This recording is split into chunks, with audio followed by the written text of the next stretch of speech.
Bismillahirrahmanirrahim. Assalamualaikum warahmatullahi wabarakatuh. Halo rekan-rekan semua, kembali lagi dengan channel Usanogi. Baik Bapak Ibu, di video kali ini kami kembali akan berbagi informasi terbaru terkait dengan seleksi CSN di tahun 2022 berkaitan dengan jumlah honorer yang bisa diangkat jadi ASN P3K tahun anggaran 2022.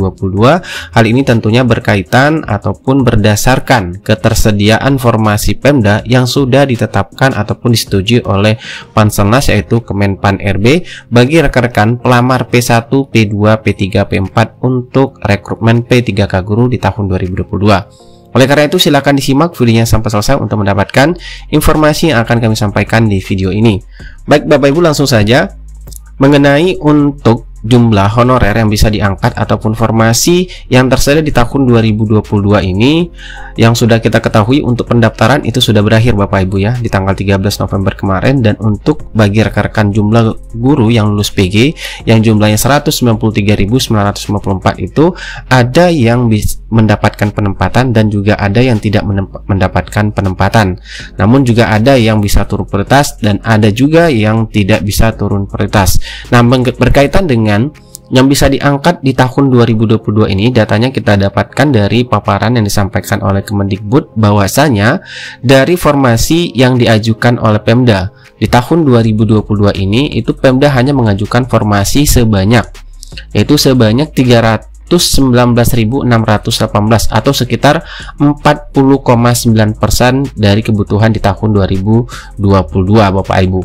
Dimana dari 319.618 ini, formasi guru ASN P3K tahun 2022 yang diajukan oleh Pemda itu, yang pertama kita perhatikan di sini Bapak Ibu, itu ada 127.186. Nah, ini untuk formasi untuk P1, baik itu THK 2, guru honor negeri, kemudian lulusan PPG dan juga guru swasta. Dan selanjutnya untuk yang 127.186 ini tentunya bagi rekan-rekan yang sudah lulus PG tahun 2021, yaitu unsur P1 terkunci, yaitu terkunci pada jabatan atau formasi passing grade-nya, jadi berdasarkan jabatan yang dilamar pada tahun 2021 Bapak Ibu. Kemudian jika pemerintah daerah mengusulkan formasi kurang dari kebutuhan, maka P1 tersebut tidak akan mendapatkan formasi, yang tentunya ini adalah rekan-rekan yang mendapatkan notifikasi tidak mendapatkan penempatan pada saat proses pendaftaran kemarin Bapak Ibu ya, sebelum tanggal 13 November. Kemudian yang kedua, ada P1 yang tidak mendapatkan penempatan karena memang terdapat kelebihan atau oversupply mata pelajaran di daerah tersebut. Nah, itu Bapak Ibu terkait dengan jumlah yang P1 yang bisa diangkat tentunya ya, yang disampaikan datanya di data sebelum juga di sini, yaitu yang tersedia formasi terdapat kebutuhan itu berjumlah 127.186 Bapak Ibu formasi. Nah, kemudian yang kedua untuk formasi untuk P2. Untuk formasi untuk P2 itu ada 3.184. Ini untuk THK 2. Kemudian juga ini digabung ya Bapak Ibu, yang untuk P3 di sini 127.232 untuk yang P3. Nah, untuk yang P2 di sini jelaskan penempatan P1 itu tidak menggeser guru honorer lain yang sudah ada di sekolah. Jadi ini tidak ada istilah menggeser Bapak Ibu. Kemudian karena itu terdapat formasi yang terbuka untuk P2 yang sudah ada di sekolah masing-masing, walaupun masih terdapat P1 yang belum ditempatkan Bapak Ibu. Jadi itu mungkin bagi rekan-rekan bertanya, ada yang P1 tidak bisa melanjutkan pendaftaran karena tidak tersedia formasi, namun juga ada P2 yang bisa melanjutkan proses pendaftaran pun P3. Ini berisi penjelasannya Bapak Ibu ya, mengenai karena untuk penempatan P1 itu tidak bisa menggeser guru honor lain yang ada di sekolah tersebut. Tentunya itu berdasarkan penempatan itu dilihat dari P1 terkunci pada jabatan atau formasi passing grade pada tahun 2021 Bapak Ibu. Nah, kemudian di sini jelaskan lagi, P1 yang tidak dapat ditempatkan itu diberi kesempatan untuk memilih formasi yang masih kosong dengan menggunakan mata pelajaran jabatan lainnya atau peta linearitas berlaku. Nah, ini Bapak Ibu kemarin kita juga mendapatkan informasinya, itu ada yang ditelepon ya langsung dari admin SSCSN P3K Kemendikbud. yaitu mengenai untuk optimalisasi ya formasi. Ada yang sebelumnya tidak mendapatkan, tiba-tiba setelah dicek lagi ada yang mendapatkan penempatan, seperti itu Bapak Ibu. Nah, kemudian di sini jelaskan lagi, jika P1 yang melakukan hal tersebut maka mengikuti seleksi observasi. Ini untuk yang turun ya, dan verifikasi bersama kelompok P2. P1 tetap diprioritaskan dibanding P2. Jadi Bapak Ibu meskipun turun prioritas, Bapak Ibu tetap itu diprioritaskan dibandingkan dengan P2 ataupun P3. Jadi tetap yang diprioritaskan adalah yang P1.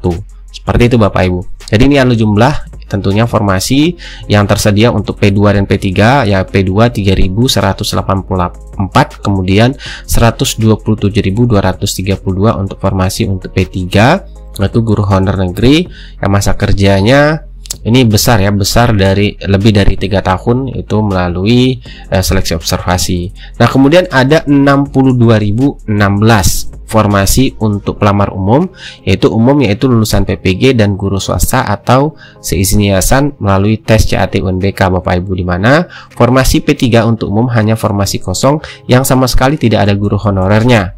Nah, formasi ini bukan formasi yang sama dengan formasi P1 yang tidak dapat penempatan. Jika masih ada P1 guru misalnya bahasa Inggris yang tidak dapat mendapatkan penempatan, maka tidak akan ada formasi untuk umum bahasa Inggris. Jadi itu Bapak Ibu terkait dengan aturan yang dibuat oleh Kemendikbudristek agar kadang sekalian itu tidak tergeser di sekolahnya Bapak Ibu ya. Jadi juga ada sekitar 62.016 untuk formasi untuk pelamar umum di tahun 2020. Nah, tentunya rekan-rekan tinggal menunggu saja lagi hasil pengumuman seleksi administrasi yang akan dijadwalkan di tanggal 16 sampai dengan 17 November ya Bapak Ibu. Silakan dicek nanti akunnya untuk melihat hasil seleksi administrasi bagi P1, P2, P3 dan juga P4. Dan untuk lebih jelasnya Bapak Ibu silakan lagi disimak penjelasan dari Prof. Nunung yang menjelaskan terkait dengan mengenai jumlah formasi yang bisa diikuti ataupun dilamar yang sudah tentunya rekan-rekan lakukan proses pendaftarannya di P3K tahun 2022 ini. Nah, dari usulan kita yang 40,9% ini terdiri dari apa saja?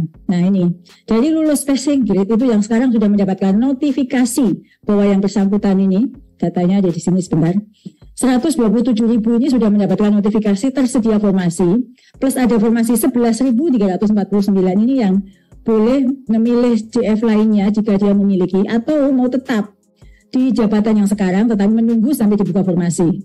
Jadi ada 127.186 plus 11.349. Nih, ini belum plusnya ya.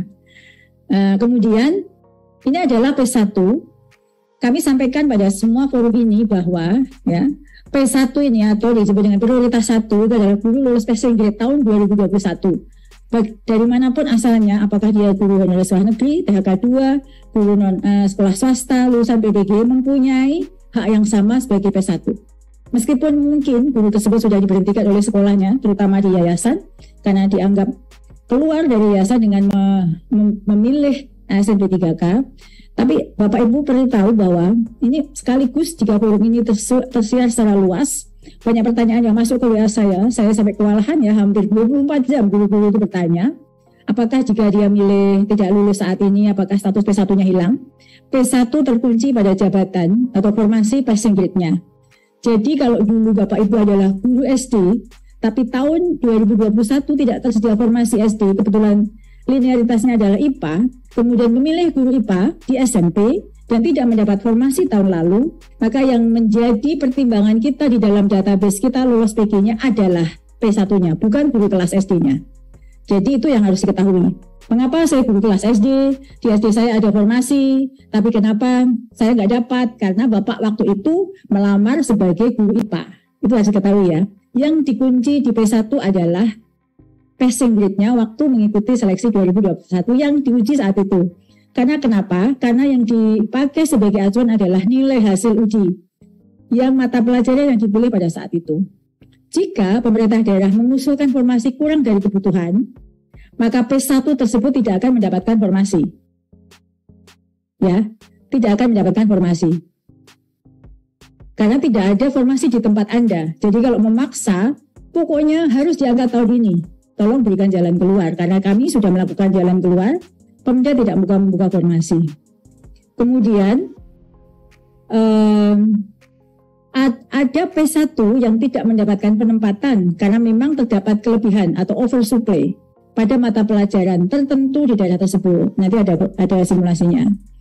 Lalu yang disebut P2 adalah prioritas 2, itu adalah guru PHK 2 di sekolah negeri yang sudah terdaftar lebih dari 3 tahun. Nah, guru PHK 2 ini adalah database adalah di BKN. P2 ini seleksi melalui observasi juga.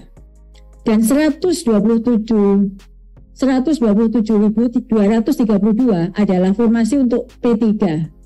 P3 adalah seluruh guru honorer di sekolah negeri yang mengabdi lebih dari 3 tahun. Ini salah ya, bukan kurang ya, lebih dari 3 tahun, juga melalui seleksi kesesuaian.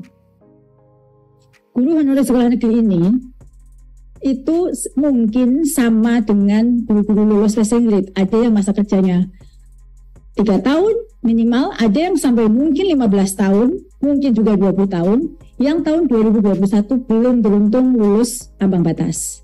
Dia adalah sama-sama guru yang harus kita perjuangkan. Nah, namun penempatan P1 ini ada semacam persyaratan di dalam Permenpan RB tidak menggeser guru honorer lain yang sudah ada di sekolah. Karena kita belajar dari pengalaman tahun 2021, karena ada seleksi ketat dengan lolos ranking, maka ada guru sekolah lain yang lebih tinggi nilainya dari sekolah asal, sehingga guru sekolah asal itu tergeser dan sampai sekarang tidak mendapatkan pekerjaan. Sehingga pada tahun 2022 ini tidak menggeser guru honorer lain. Jadi jika ada guru IPA di dalam satu sekolah SMP 2 misalnya, Kabupaten Karanganyar, dia ada formasi IPA di sekolah itu, namun ada guru honorer IPA juga di sekolah itu, maka guru tersebut tidak bisa menggeser temannya sendiri sesama guru IPA. Maka ada belum selesai P1 sudah dibuka P2. Karena memang P2 ini tidak akan digeser. Karena dia adalah sama-sama guru yang punya hak yang sama. P1 yang tidak dapat ditempatkan diberi kesempatan untuk memilih formasi yang masih kosong dengan menggunakan mata pelajaran lainnya. Ini peta linearitas berlaku saat ini. Jika P1 melakukan hal tersebut, ada ya tawaran bisa turun prioritas, istilahnya sebenarnya adalah menggunakan P lain, menggunakan GF lainnya. Maka dia akan mengikuti seleksi observasi dan verifikasi bersama kelompok P2. P1 tetap diprioritaskan saat ini, pada saat itu. Dan jika dalam itu ada kemungkinan tidak lulus, ketika turun prioritas, jangan khawatir. Status P1-nya masih melekat sampai tahun depan. Nah, 62.000 masih ada formasi umum yang dibuka. Ini saya sekaligus menjawab pertanyaan, mengapa ada formasi umum? Jadi formasi P3 untuk umum hanya formasi kosong yang sama sekali tidak ada guru honorernya. Formasi ini bukan formasi yang sama mata pelajarannya dengan formasi P1 yang tidak mendapat penempatan. Jika masih ada P1 guru bahasa Inggris yang tidak mendapat penempatan, maka tidak akan ada formasi bahasa Inggris untuk P umum. Jadi ada sebagai contoh, ada mata pelajaran yang jenuh di mata pelajaran bahasa Inggris yang banyak. Tapi di situ di Pemda itu Pemda ingin membuka matematika. Ya, jadi P umum ini adalah yang tidak sama. Jika masih ada P1 maka tidak akan yang sama matanya dengan P umum, maka tidak akan mungkin dibuka P umum. Gitu ya.